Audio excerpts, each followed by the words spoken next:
The 3-hour flight delay in Chicago should have been my first warning that this week wasn't going to unfold as planned. I sat in the departure lounge, watching other travelers pace and complain, while I felt nothing but anticipation. My business conference in Denver had wrapped up 2 days ahead of schedule, and I'd managed to catch an earlier flight home to surprise Thaddeus. We'd been married for 12 years, and I couldn't remember the last time I'd been able to surprise him with anything. Between my demanding schedule as a senior marketing director and his work as a financial advisor, we barely saw each other during the week anymore. The house looked exactly as I'd left it when my Uber pulled into our driveway at 8:15 on Thursday evening. The porch light was on, casting a warm glow over the garden I'd spent 3 weekends planting last spring. Thaddeus's black Mercedes sat in its usual spot, which meant he was home from work. Perfect timing. I'd imagined walking through the front door, maybe finding him in his study reviewing client portfolios, seeing the look of delighted surprise on his face when I appeared in the doorway. I paid the driver and wheeled my suitcase up the walkway, fishing for my keys in the side pocket of my purse. The neighborhood was quiet except for the distant sound of someone's television and the rhythmic chirping of crickets in the hedges. Mrs. Pemberton's cat, Duchess, watched me from her perch on the fence post, her yellow eyes reflecting the streetlight. Everything felt peaceful, normal, exactly as it should be on a pleasant October evening in our suburban Connecticut neighborhood. The front door opened with its familiar creak, and I stepped into the foyer, immediately noticing that the house felt different somehow. The air was heavy with an unfamiliar perfume, something floral and expensive that definitely wasn't mine. I set my suitcase down quietly, listening for sounds that would tell me where Thaddeus was. The living room was empty, but I could see a soft glow coming from upstairs, probably from our bedroom. I slipped off my heels and padded across the hardwood floor in my stockings, planning to surprise him. Maybe he was reading in bed or watching one of those financial documentaries he loved. I'd changed into something more comfortable on the plane, trading my business suit for jeans and a soft cashmere sweater, thinking he'd appreciate the casual look after a week of conference attire. The staircase creaked slightly under my weight as I climbed toward the second floor, but not loudly enough to announce my presence. The hallway was dimly lit by the lamp we always left on in the bedroom, and I could hear music playing softly from behind our bedroom door. Something classical, which was unusual since Thaddeus typically preferred complete silence when he was working or reading. As I got closer to the bedroom, I noticed something that made me pause mid-step. There was a woman's dress lying crumpled on the hallway floor, a red silk number that I'd never seen before. Next to it, a pair of black high heels that definitely weren't mine. My heart began to pound, but my mind struggled to process what I was seeing. Perhaps Thaddeus had invited his sister Cordelia over for dinner, and she'd spilled something on her dress. But even as I tried to rationalize what I was seeing, I knew that explanation didn't make sense. I moved closer to the bedroom door, which was slightly ajar, and through the gap, I could see 2 empty wine bottles on the dresser, along with 2 glasses. The expensive Bordeaux that we'd been saving for our anniversary. My stomach dropped as the pieces began to fall into place, but I still couldn't quite accept what was happening. Then I heard her laugh, a low, throaty sound that was definitely not Cordelia's voice. It was followed by Thaddeus's voice, saying something I couldn't quite make out, but the tone was intimate, playful, the way he used to speak to me during our early years together. I stood frozen in the hallway, my hand gripping the doorframe as the reality of the situation crashed over me like a cold wave. My husband of 12 years was in our bedroom with another woman. In our bed, the bed where we'd made love countless times, where we'd held each other through difficult nights, where we'd dreamed about our future together. Part of me wanted to burst through that door immediately, to confront them both, to scream and demand explanations. But another part of me, a calmer and perhaps more calculating part, told me to wait, to think, to observe. I pressed myself against the wall and listened as their voices continued, trying to make out what they were saying without actually seeing what was happening in that room. "She won't be back until Saturday," I heard Thaddeus say, his voice clearer now. "We have all the time in the world." The woman responded with something I couldn't catch, but her tone was satisfied, pleased. Then I heard the unmistakable sound of the bed creaking, and I knew I couldn't listen to any more. I backed away from the door as quietly as I could, my heart hammering so hard I was sure they'd be able to hear it. I made my way back downstairs, my mind reeling. Everything I thought I knew about my marriage, about my husband, about my life, had just been shattered in the space of 5 minutes. I sat down heavily on the couch in our living room, staring at the family photos on the mantelpiece. Thaddeus and me on our wedding day, both of us glowing with happiness and hope. Pictures from vacations we'd taken together, from dinner parties with friends, from quiet moments at home. Had any of it been real? How long had this been going on? I thought about the past few months, searching for signs I might have missed. Thaddeus had been working late more often, claiming he had new clients who needed evening meetings. He'd been more distracted during our conversations, frequently checking his phone even during dinner. There had been unexplained charges on our credit card that he'd dismissed as business expenses. And now that I thought about it, he'd been particularly encouraging about this Denver trip, suggesting I extend it into a long weekend, even though I'd told him I wanted to come home as soon as the conference ended. Sitting there in our living room, surrounded by the artifacts of what I'd thought was a happy marriage, I felt something cold and hard settling in my chest. Not just hurt, though the pain was overwhelming. Not just anger, though I could feel that building like a storm. What I felt was a crystalline clarity, a sudden understanding that everything was about to change, and that I had a choice about how that change would unfold. I could march upstairs right now and create a scene. I could scream and cry and demand to know who she was and how long this had been going on. I could throw them both out of the house and call a divorce lawyer in the morning. That was probably what most people would do, and no one would blame me for it. But as I sat there in the silence of my ruined marriage, I realized that I didn't want to be most people. I wanted to be smart about this. I wanted to understand exactly what I was dealing with before I made any moves. And most importantly, I wanted to make sure that when this was all over, I would be the one in control of my own destiny. I pulled out my phone and opened my banking app, logging into our joint checking account. The balance showed $43,800, money we'd been saving for a down payment on a larger house. I stared at that number for a long moment, thinking about all the sacrifices I'd made to build that nest egg. All the business trips I'd taken, the late nights I'd worked, the promotions I'd earned. Thaddeus contributed to our household, certainly, but I'd always been the higher earner, the one who pushed us toward our financial goals. Next, I checked our savings account. $67,200. Money that represented years of careful planning and disciplined spending. Money that was legally half mine, regardless of what happened to our marriage. I thought about the Mercedes in the driveway, the car Thaddeus had insisted we buy last year, even though I'd argued it was unnecessarily expensive. He'd wanted it so badly, had talked about how important it was for his image with clients, how it represented success and stability. The car payment was $539 a month, automatically deducted from our joint account. Upstairs, I could still hear voices, still hear the creaking of our bed. The sounds made my stomach turn, but they also strengthened my resolve.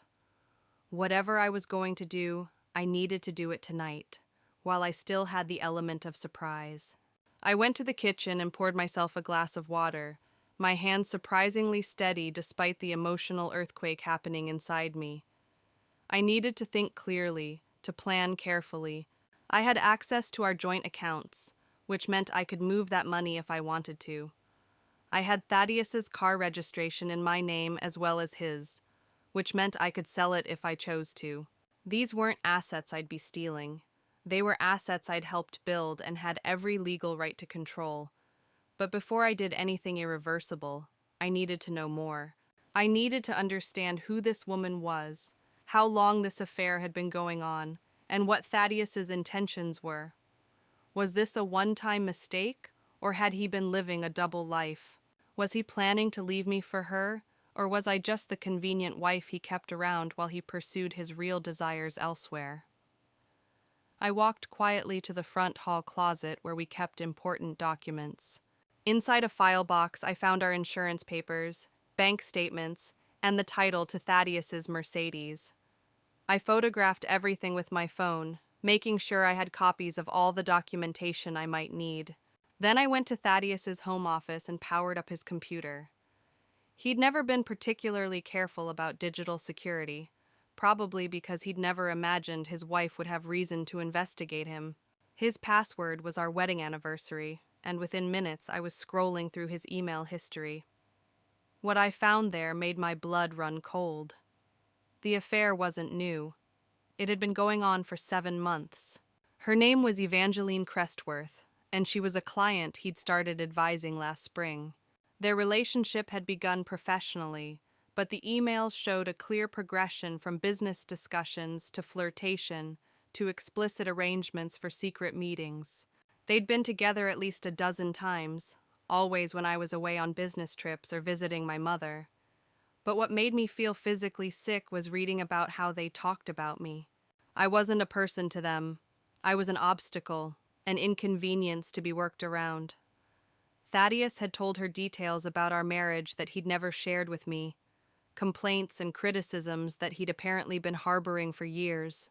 He'd made me sound like a cold, ambitious workaholic who cared more about her career than her husband.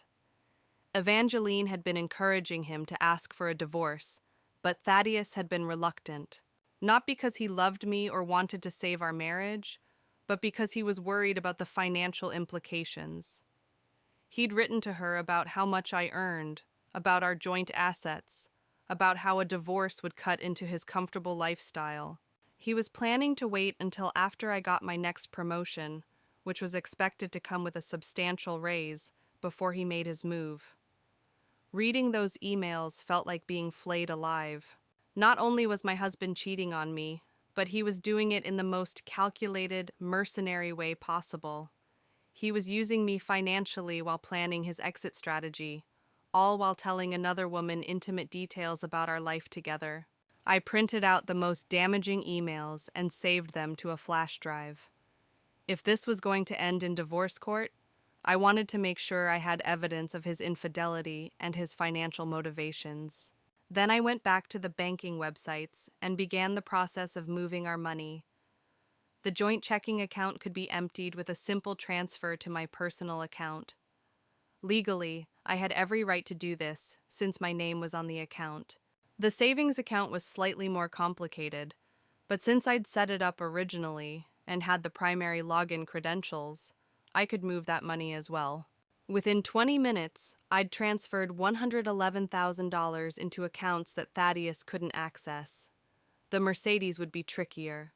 I couldn't exactly drive it off the lot myself without raising questions, but I knew someone who could help me. My brother Maximilian worked for a luxury car dealership in the city, and he'd often joked about how easy it was to find buyers for high-end vehicles, even on short notice. I sent him a text message, keeping it simple. Max, need to sell Thaddeus's Mercedes immediately. Personal reasons. Can you help? His response came back within 5 minutes. Of course. What year and model? I can have a buyer lined up by tomorrow morning.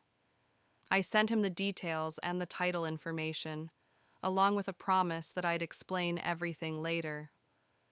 Max and I had always been close, and he'd never particularly liked Thaddeus anyway.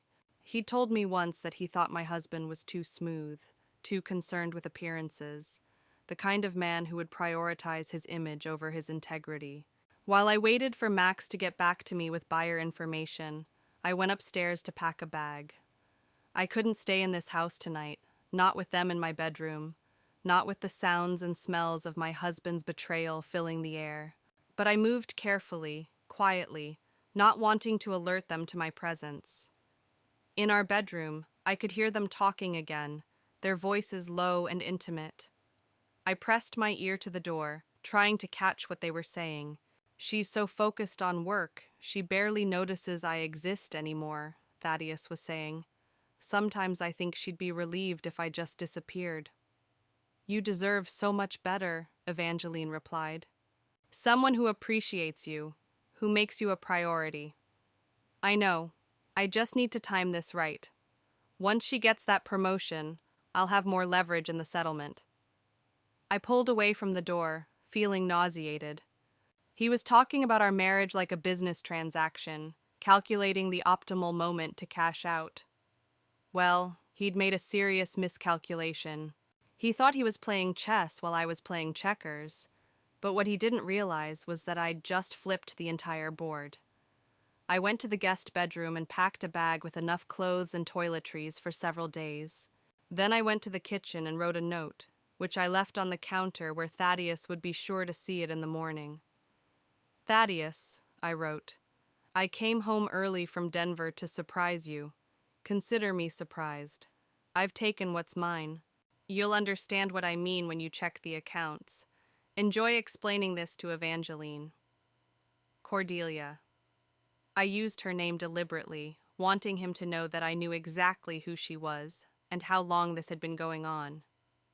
I wanted him to understand that this wasn't a crime of passion, but a calculated response to his calculated betrayal. Before I left the house, I made one more stop in his office. On his desk, next to his computer, I left printed copies of the most damaging emails I'd found. Not all of them, just enough to let him know that I had evidence of everything. The rest I'd save for the lawyers. It was nearly 11 o'clock when I finally walked out of the house that had been my home for the past 5 years. I threw my bag into the back of my Honda Civic and drove to the Marriott downtown, where I checked in under my maiden name. As I sat on the edge of the hotel bed, finally allowing myself to process what had happened, I felt something I hadn't expected. Relief. For months, I'd been feeling like something was wrong in my marriage, like we were growing apart in ways I couldn't quite identify. I'd blamed my work schedule, blamed the stress of our busy lives, blamed my own inadequacies as a wife. But now I understood that what I'd been sensing was my husband's emotional absence, his investment in another life that didn't include me. My phone buzzed with a text from Max. Found a buyer. Can meet tomorrow at 9 a.m. Cash deal, $48,000. Private collector who doesn't ask questions. You sure about this? I texted back, absolutely sure. I'll meet you there. $48,000 was actually more than the car was worth, considering its age and mileage. Apparently, Thaddeus had been right about one thing. The Mercedes did hold its value. Too bad he wouldn't be around to appreciate that fact. I spent the rest of the night lying awake in the hotel bed, staring at the ceiling and thinking about what would come next. I'd have to find a divorce lawyer, probably move out of the house permanently, figure out how to divide our other assets. It would be messy and painful and complicated, but for the first time in months, I felt like I was in control of my own life. At 6 a.m, my phone started ringing. Thaddeus's name appeared on the screen, and I let it go to voicemail. He called again 5 minutes later, then again 10 minutes after that. By 7 o'clock, he'd called 12 times and sent 6 text messages, each one more frantic than the last. Cordelia, please call me. We need to talk. I can explain everything. It's not what you think. Where are you? Why won't you answer your phone? The money. What did you do with the money? I turned off my phone and went down to the hotel restaurant for breakfast. I ordered pancakes and fresh fruit, coffee with cream, orange juice. Everything tasted better than I'd expected, sharper and more vivid, as if I'd been eating with a muffled sense of taste for months, and it had suddenly returned. At 8:30, I drove to Max's dealership. He was waiting for me in the parking lot, along with a well-dressed man in his 50s who introduced himself as Mr. Pemberton. Not Mrs. Pemberton's husband, I hoped, because that would have been too bizarre a coincidence. This is a beautiful car, Mr. Pemberton said, running his hand along the Mercedes's sleek lines. Well-maintained, low mileage. Your husband has excellent taste. Had, I corrected. He had excellent taste. Max raised an eyebrow but didn't ask questions. The transaction took less than 30 minutes. Mr. Pemberton paid in cash, as promised, counting out $48,000 in hundreds, while Max handled the paperwork transfer. I signed the title over to the buyer, handed over both sets of keys, and watched as my husband's prized possession drove away with its new owner. "Want to tell me what this is about?" Max asked as we stood in the dealership parking lot. "Thaddeus is having an affair," I said simply. "I found them together last night." Max's expression darkened. "I'm sorry, Cor. I always thought there was something off about that guy, but I hoped I was wrong." "You weren't wrong. He's been planning to divorce me for months, just waiting for the right financial moment. And you decided to create your own financial moment." Something like that. My phone had been buzzing constantly in my purse, but I'd kept it turned off. Now I turned it back on to find 37 missed calls from Thaddeus and 22 text messages. The most recent ones had shifted from frantic to angry to threatening. "You can't do this, Cordelia.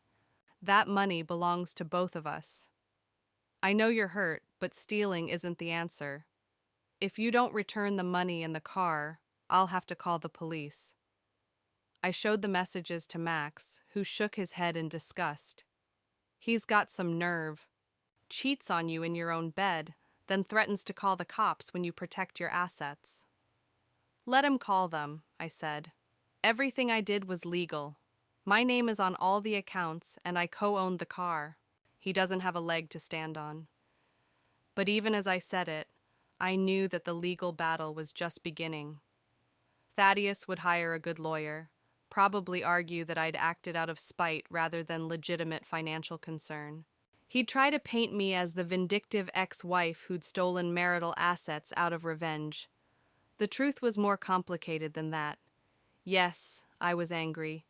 Yes, I wanted him to feel some consequences for his betrayal, but I was also protecting myself financially, making sure that I had the resources to build a new life without him.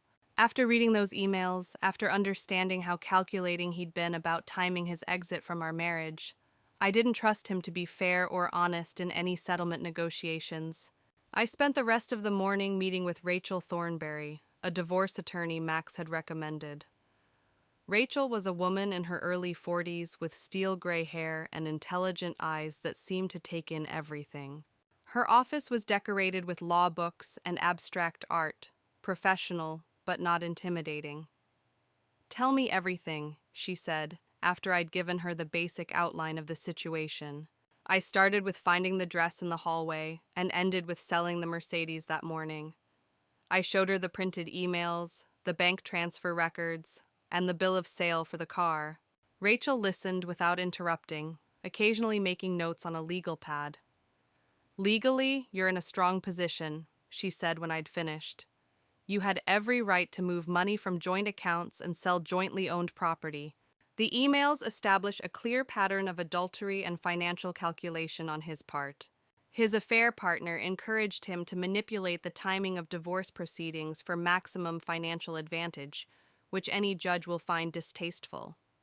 But he's going to fight this, and he's going to make it as ugly as possible. Men like your husband don't like being outmaneuvered, especially by women they've underestimated. He'll try to drag this out, make you spend money on legal fees, hope you'll eventually agree to a settlement that favors him. I thought about the Thaddeus I'd been married to for 12 years, the man who'd always needed to be the smartest person in the room, who'd never been able to admit when he was wrong about anything. Rachel was probably right about how he'd handle this. "What do you recommend?" "We file immediately. Adultery, irreconcilable differences, request for full custody of all marital assets based on his demonstrated financial deception.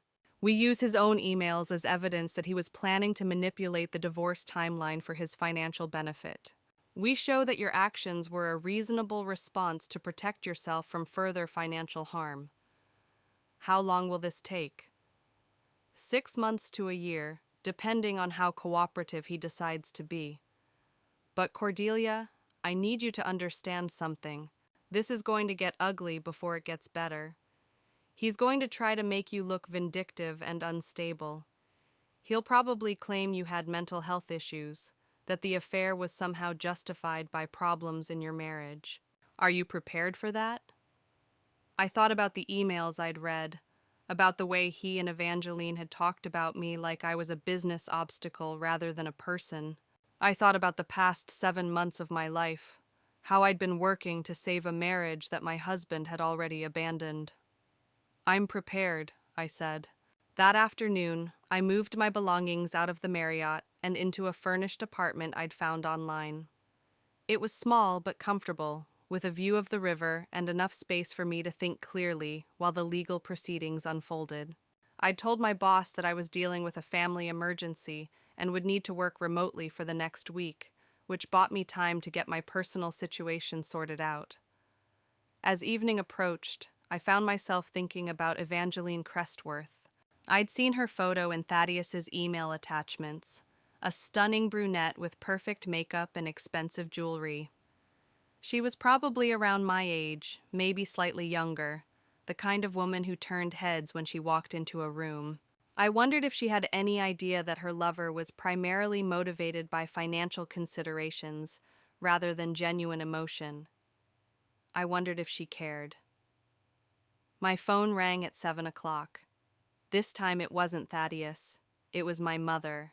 "Cordelia, sweetheart, I just got a very strange phone call from Thaddeus. He said you'd had some kind of breakdown and stolen money from your bank accounts. He sounded terribly worried about you." I closed my eyes, feeling a familiar surge of frustration. Of course he'd called my mother.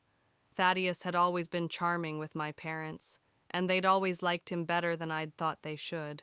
He was counting on their influence to pressure me into backing down. "Mother, Thaddeus is having an affair. I caught him with another woman in our bed last night. I didn't steal anything. I moved my own money to protect myself while I file for divorce." There was a long silence on the other end of the line. "Oh, sweetheart, are you sure? I mean, are you absolutely certain about what you saw?" The question stung, though I'd been expecting it. My mother had always been quick to assume that any conflict in my life was probably my fault somehow, that if I'd just been more patient, more understanding, more accommodating, everything would work out fine. "I'm certain, Mother. I have emails proving the affair has been going on for 7 months. I have evidence that he was planning to time our divorce to maximize his financial advantage. I didn't have a breakdown. I had a moment of clarity. But stealing money and selling his car, that seems so extreme, so unlike you." "It's exactly like me," I said firmly. "I've always been practical and strategic. The only difference is that this time I'm using those skills to protect myself instead of to build a life with someone who doesn't deserve it." After I hung up with my mother, I realized that this was probably just the beginning. Thaddeus would reach out to everyone we knew, spinning his version of events, trying to control the narrative before I could tell my side of the story. He'd paint me as the unstable wife who'd snapped and acted irrationally, while positioning himself as the innocent victim of my vindictive behavior. But I had something he didn't have: the truth, and the documentation to prove it. I spent the evening organizing all my evidence, creating a comprehensive file that would support my case. The emails between Thaddeus and Evangeline showed not just the physical affair, but the emotional betrayal and financial calculation that had motivated it. The bank records showed that I'd always been the primary contributor to our joint accounts. The timing of my asset protection could be clearly linked to my discovery of his infidelity, making it a reasonable response rather than a vindictive attack. As I worked, I felt something I hadn't experienced in months: a sense of purpose. For too long, I'd been drifting through my marriage, trying to fix problems I couldn't even clearly identify, working harder and harder to save something that was already lost. Now I had a clear goal and a concrete plan to achieve it. My phone buzzed with another text from Thaddeus. "Cordelia, please, we can work this out. I made a mistake, but it doesn't have to end our marriage. Come home so we can talk. I stared at that message for a long moment, thinking about the man who'd written it. Even now, even after being caught red-handed, he still thought he could manipulate the situation to his advantage. He still believed that I was naive enough to be talked out of what I'd seen with my own eyes, gullible enough to believe that a 7-month affair was just a mistake. But what disturbed me most was the phrase, "come home." As if the house were still ours to share, as if nothing fundamental had changed, as if I could simply pretend I hadn't discovered his other life and return to being the convenient wife who funded his lifestyle while he pursued his real desires elsewhere.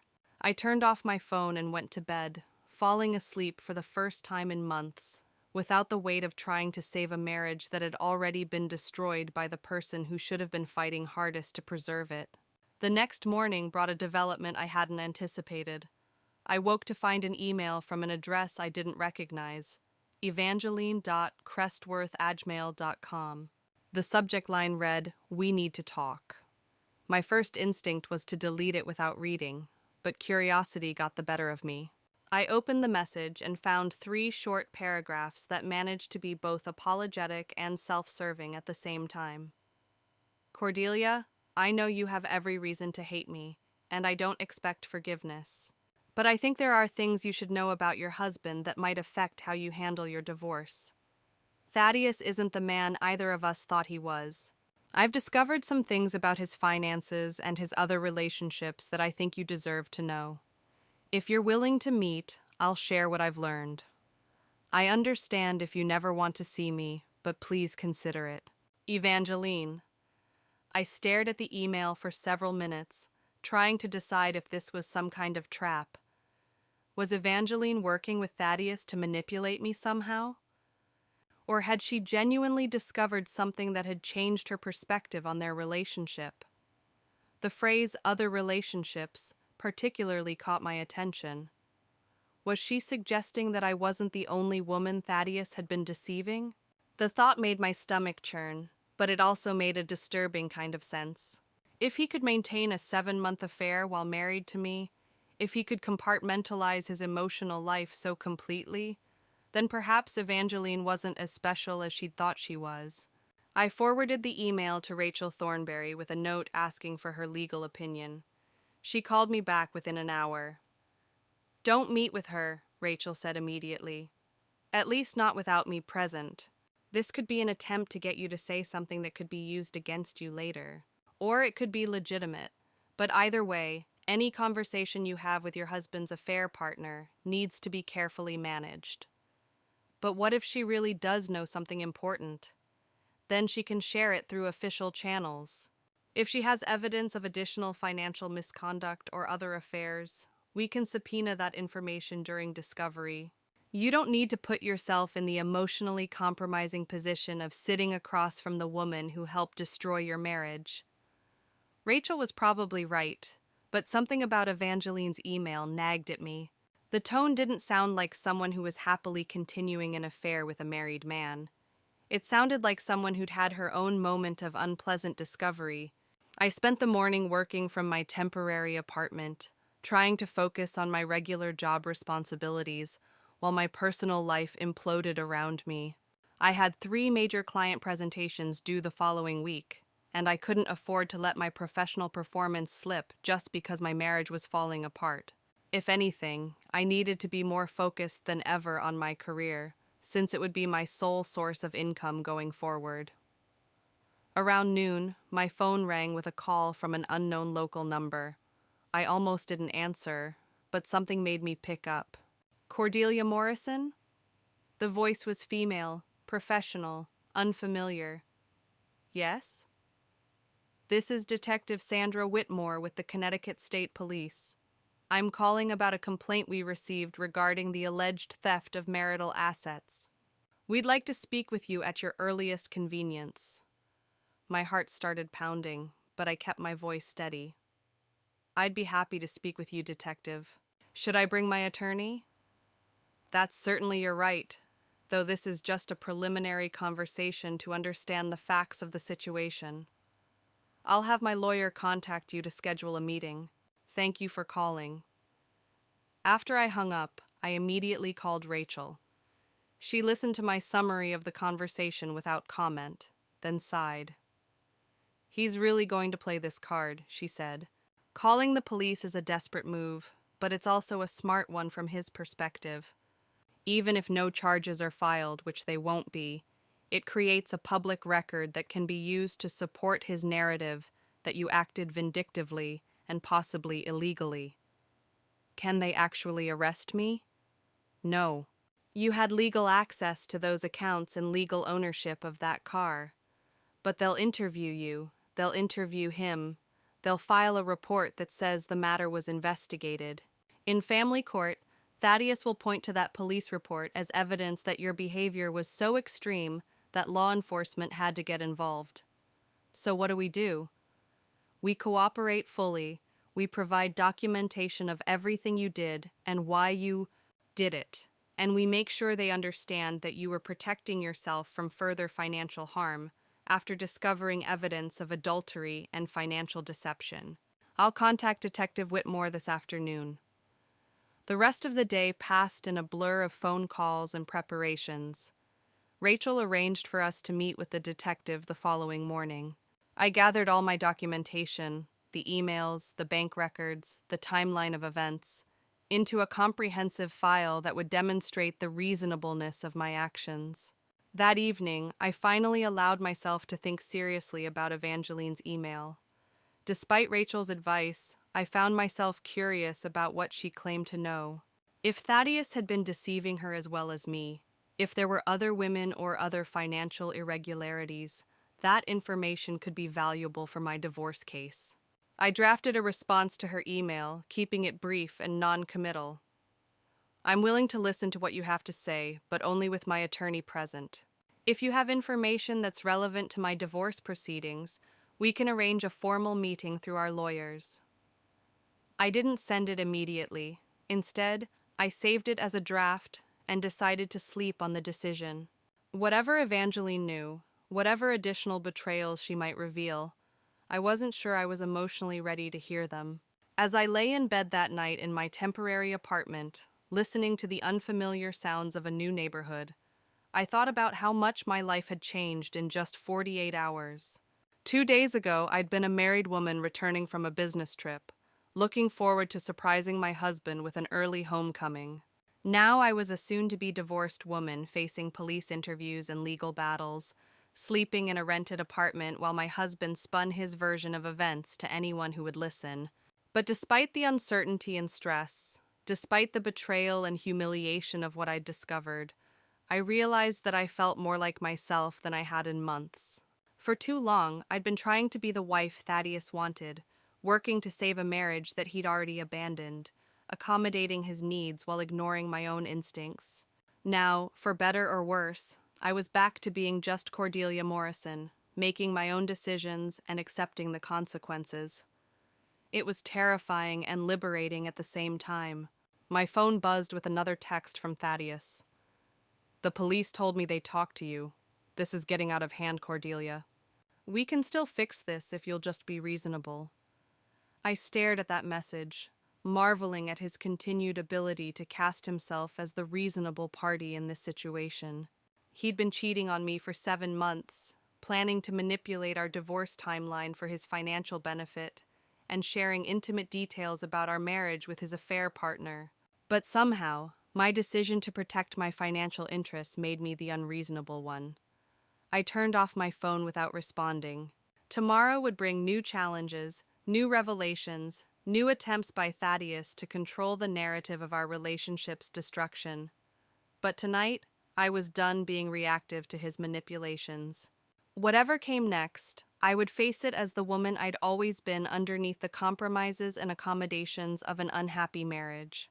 Practical, strategic, and absolutely unwilling to be anyone's convenient victim.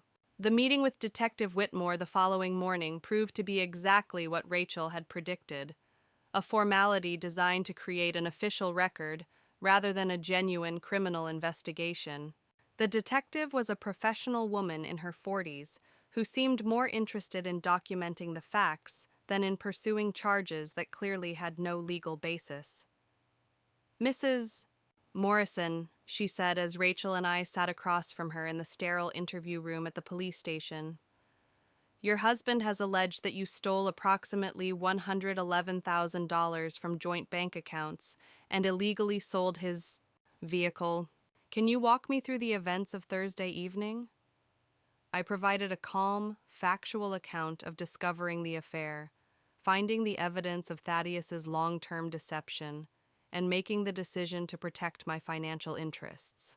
Rachel had prepared me well. I stuck to the facts without editorializing about my emotional state or my husband's character. "Do you have documentation showing your legal access to these accounts and ownership of the vehicle?" Detective Whitmore asked. Rachel slid a folder across the table containing copies of all the relevant documents: bank signature cards, account opening paperwork, the car title showing both our names. The detective reviewed everything methodically, occasionally asking clarification questions that made it clear she understood the legal situation perfectly. "Mrs. Morrison, were you acting out of spite or revenge when you moved these assets?" I'd been expecting this question. "I was acting out of financial self-preservation, Detective. After discovering that my husband had been planning to manipulate the timing of our divorce for his economic advantage, I felt it was prudent to secure assets that I had contributed to and legally owned before he could move them beyond my reach." "And you have evidence of this planning?" Rachel handed over copies of the most relevant emails between Thaddeus and Evangeline. Detective Whitmore read them without comment, but I saw her eyebrows raise slightly at some of the more damaging passages. After an hour of questions, the detective closed her notebook and looked directly at me. "Mrs. Morrison, based on the documentation you've provided and the legal access you had to these assets, I don't see any criminal activity here. This appears to be a civil matter between spouses going through a divorce." "So no charges will be filed?" Rachel asked. "No charges will be filed.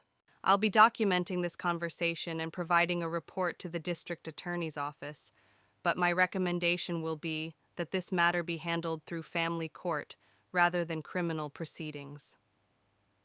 As we left the police station, I felt a mixture of relief and vindication. Thaddeus's attempt to criminalize my actions had backfired, creating an official record that actually supported my position rather than undermining it. "He's going to be furious," Rachel observed as we walked to our cars.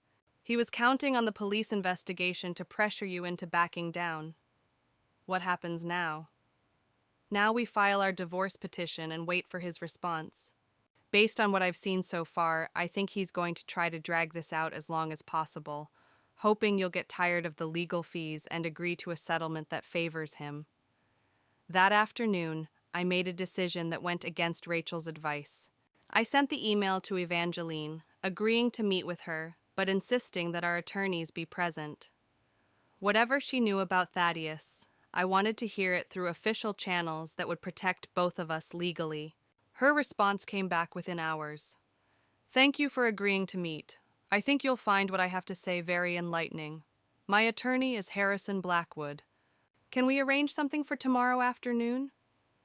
I forwarded her response to Rachel, who sighed audibly when she called me back. "Cordelia, I still think this is a mistake, but if you're determined to do this, we'll do it right. I'll contact Mr. Blackwood and arrange a formal meeting at a neutral location." The meeting was scheduled for 3 o'clock the following day at Rachel's law office. I spent the morning working, trying to maintain some semblance of normalcy while my personal life continued to implode around me. My boss had been understanding about my need for flexibility, but I knew I couldn't lean on that goodwill indefinitely. At 2:45, I sat in Rachel's conference room, nervously arranging and rearranging the papers in front of me. When Evangeline walked in with her attorney, I was struck by how different she looked from her photos. In person, she seemed smaller, more fragile, with dark circles under her eyes that suggested she hadn't been sleeping well either. "Thank you for agreeing to this," she said as she took the seat across from me. Her voice was softer than I'd expected, almost hesitant. Harrison Blackwood was a distinguished man in his 60s who handled the introductions with professional courtesy. My client has information that she believes may be relevant to your divorce proceedings, Mrs. Morrison. She's prepared to share this information voluntarily, with the understanding that it may be used in legal proceedings. Rachel leaned forward slightly. What kind of information are we talking about? Evangeline took a deep breath before speaking. I found out that I'm not the only woman Thaddeus has been involved with during your marriage, Cordelia. There have been at least 3 others that I know of, possibly more. The words hit me like a physical blow, even though I'd been half expecting something like this. Hearing it confirmed made the betrayal feel somehow worse, more systematic and calculated than I'd already believed it to be. How did you discover this? Rachel asked. After you caught us together Thursday night, Thaddeus became different. More possessive, more demanding. He started talking about us having a future together, about how he was going to leave you, and we could be together openly. But something felt wrong about the way he was saying it. Evangeline paused, seeming to gather herself before continuing. I hired a private investigator to look into his background.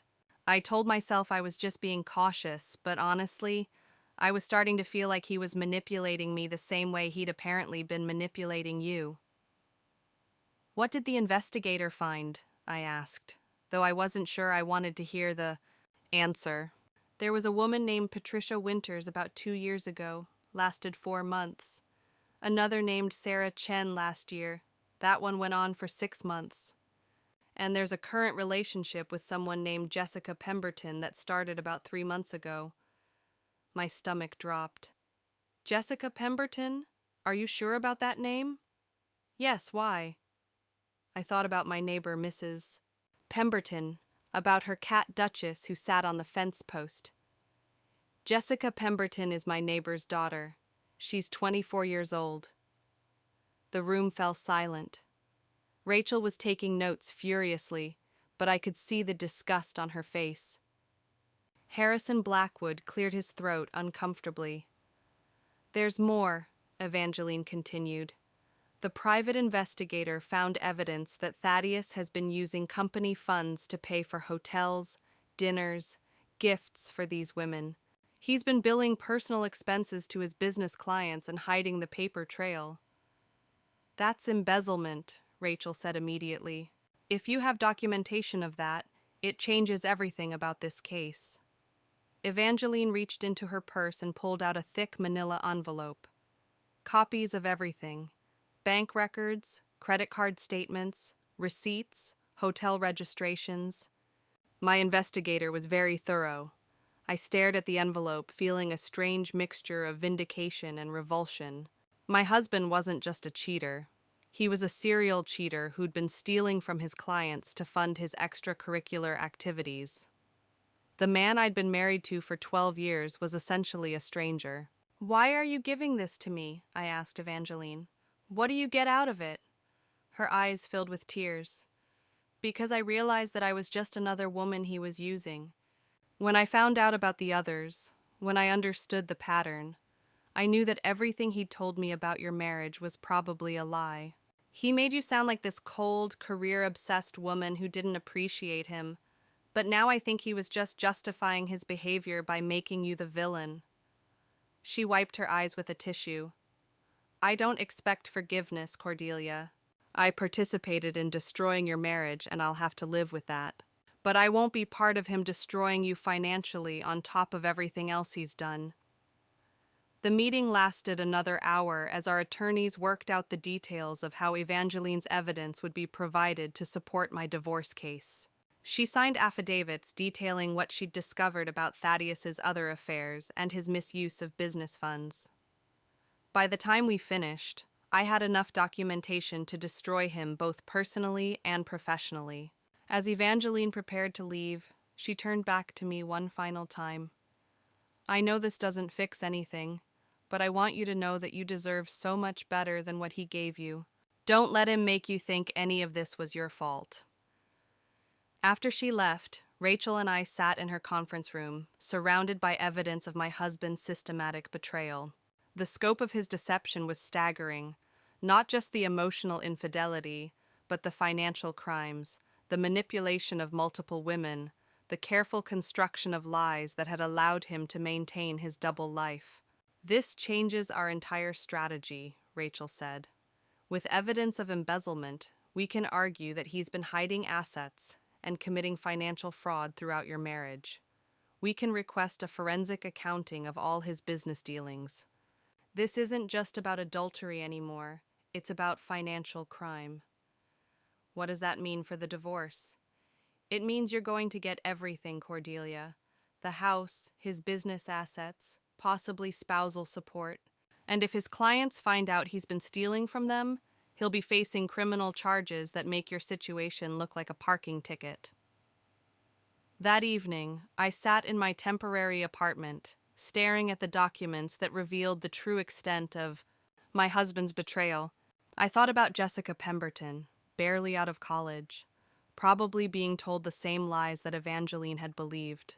I thought about Patricia Winters and Sarah Chen, women whose names I didn't recognize but who had apparently been part of Thaddeus's secret life during what I'd thought were the stable years of our marriage.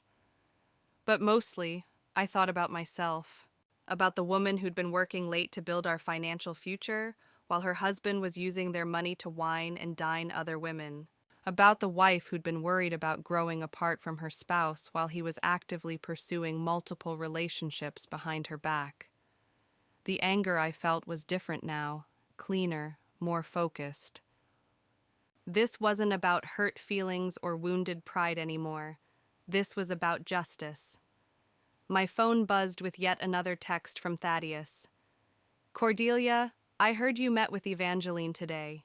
Whatever she told you, we can work through this. Please call me. For the first time since Thursday night, I decided to respond. Thaddeus, I know about Patricia, Sarah, and Jessica. I know about the embezzlement. My lawyer will be filing an amended petition tomorrow.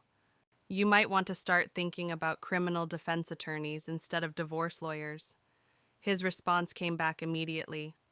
I don't know what you're talking about. Evangeline is lying to you out of spite. I turned off my phone without replying. There was nothing left to say to him, no point in further communication. Our marriage was over, and now it was just a matter of untangling the legal and financial mess he'd created with his systematic deception. The next few weeks passed in a blur of legal meetings, document reviews, and strategic planning. Rachel filed an amended divorce petition that included allegations of adultery with multiple partners, embezzlement of client funds, and fraudulent concealment of marital assets. The forensic accountant she hired discovered additional evidence of Thaddeus's financial misconduct, including a secret credit card he'd been using to fund his affairs. Thaddeus's response was predictably aggressive.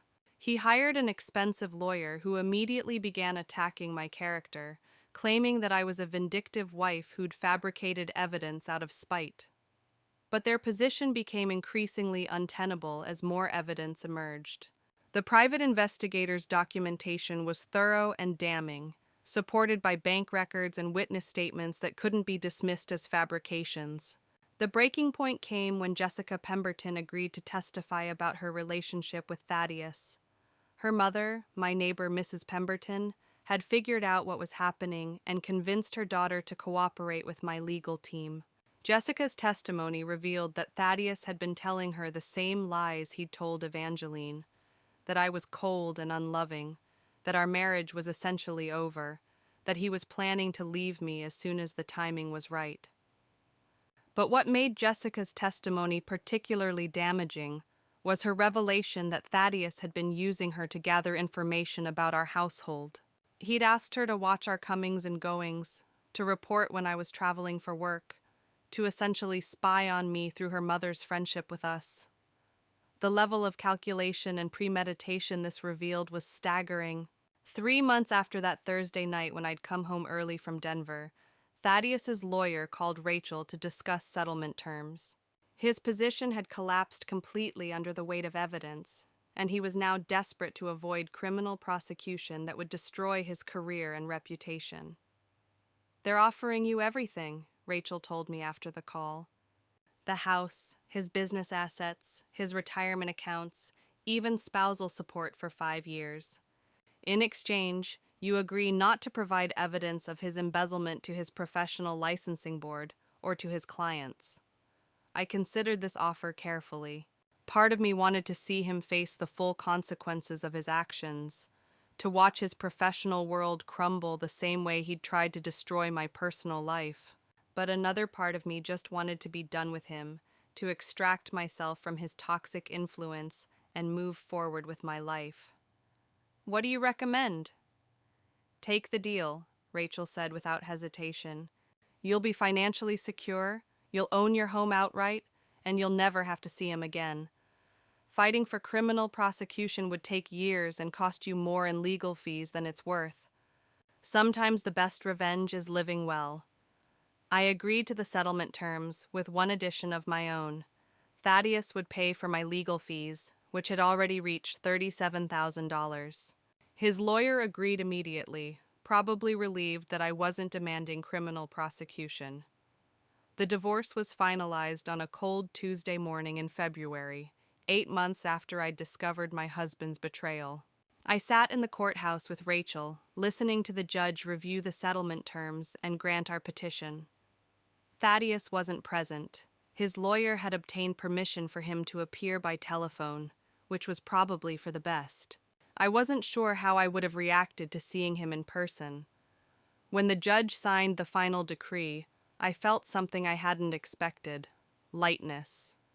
Not happiness exactly, but a sense of possibility, of doors opening rather than closing.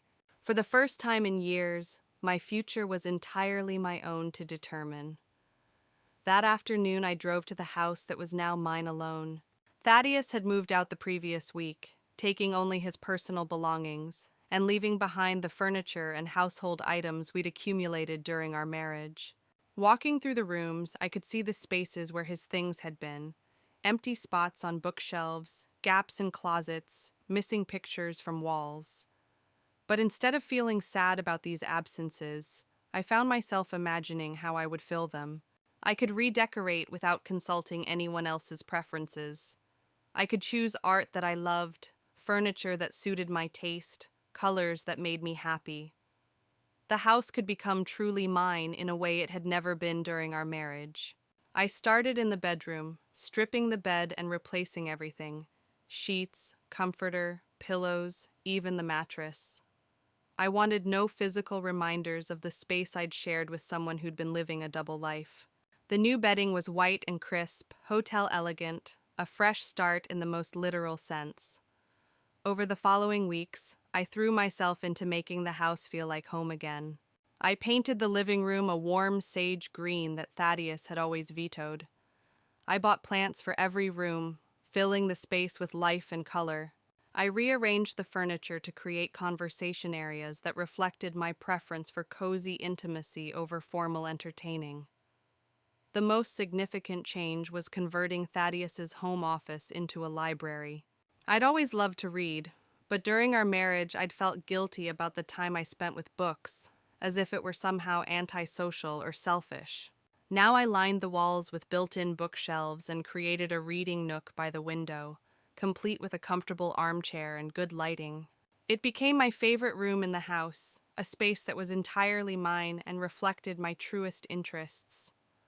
My professional life flourished during this period of personal reconstruction. The focus and energy I'd been pouring into trying to save my marriage was now directed toward my career, and the results were remarkable. I landed 3 major new clients, received recognition from my company's senior leadership, and was promoted to vice president with a substantial salary increase. The irony wasn't lost on me that Thaddeus had planned to wait for this promotion before filing for divorce, hoping to maximize his share of my increased earnings. Instead, he'd lost everything, while I reaped the full benefit of my professional success.